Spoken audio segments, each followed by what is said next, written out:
New music for NTU. This is Fly FM. So, My Nu Leng, are you excited to perform on that stage tonight? Yeah, we've only just arrived, but we've been hearing good things from the people that have already played. Yeah. So yeah, it should be good. So why are you called My Nu Leng?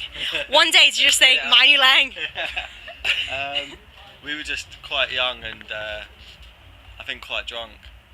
We just needed a name because we were just DJing night, just random. Who came up with it? Who was the drunkest that came up with the name? I don't think either of us are ever going to admit who did it. It's the bane of our lives, that name. So you've obviously worked on tracks like Naughty Boy and Rudimental. What was that like? It was crazy just getting offered to do these remixes because, well, that was like early last year, wasn't it? I remember we saw Naughty Boy had got to #1 and we were just blown away because just to be on that release package was really cool. Yeah. Really helped people sort of just hear our music, and I think it's the reason why we're so well known now is probably that's where it all started, those remixes and stuff like that. So what's it like being part of the Black Butter Records, boys? What's it like? Yeah, it's good. Every artist on that label is just a family to us and stuff. Yeah. So we've our next release is coming on MTA, which is Chase and Status's label, and it's just nice to be on able to sort of move between sort of different teams and camps, and I think Black Butter have been really good. So you're playing a lot of festivals this summer. Did you ever think this was going to happen? This summer's last year was the first year. Yeah. That kind of popped off, and we had a busy summer. Shock. It's definitely a shock. We never thought we'd actually be DJing properly. Yeah, last night we played back to back with one man in front of a few thousand people and stuff, which was crazy because we grew up sort of the last few years we've been massive fans of his, so it's great to be able to be recognised enough to play back to back with him and play all these cool festivals and stuff. Do you prefer performing or producing? They wouldn't be the same if you didn't have either, so I think we both love all of it. Yeah. We started out as DJs really, and then the production took up a lot of our time, and now we just get to do everything, which is great.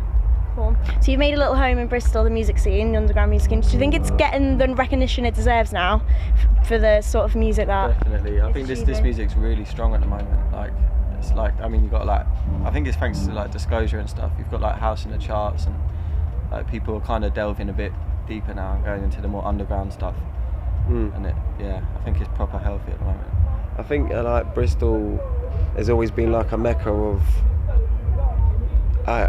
amazing music. So the dub world, the dubstep, the drum and bass is all kind of has big history there. So it's just cool to be always asked about how Bristol's influenced us, because we started taking off when we moved there. So it's definitely had an impact. You've got a lot of influences with grime and garage. It's really hard to categorise you two, which is probably a really good thing. Are you going to continue aiming for all these genres? Is this something that you plan on doing? I think so. Well, we never really planned to have a set sound. It's just kind of, I think it is just having all them influences. It just kind of ends up that way. So if you could be any alcoholic drink in the world, what would you be?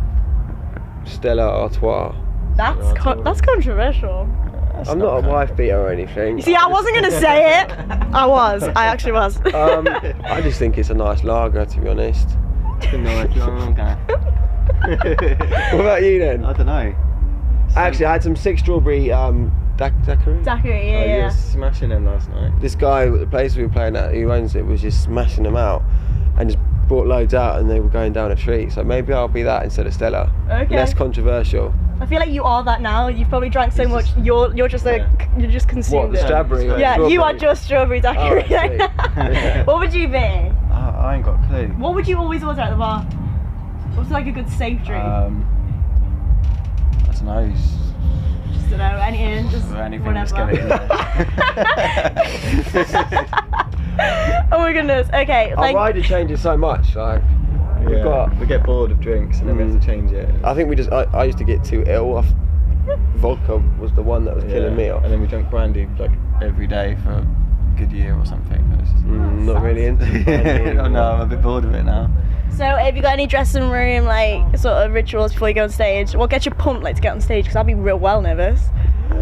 Like, I think we used to be. I think just now it's more excitement, and like, when we get up, we just try to get to the stage like 10 minutes before and make sure we're on time. We don't really The time is being on time is like the most important thing. Yeah. Other than that, we don't really talk to each other. we just go behind the decks like opposite corners. And Then you meet on the stage and you're like, oh, I've got to get on with this one on stage now. Oh God. Okay. At the end, when it's all gone really well, we always hug and we're like, yeah, that was sick. But before we're like, just pure hatred and absolute like love with strawberry jackets. It's all good though. I think we just love it so much, so we just get really excited when we go on stage. Cool. Well, I hope you have a really good show. You know you guys are going to have a good show, let's be honest now. I do hope so. Yeah, closing. I heard it's sick in there. Yeah, closing the day, closing the festival, so yeah, it'd be great.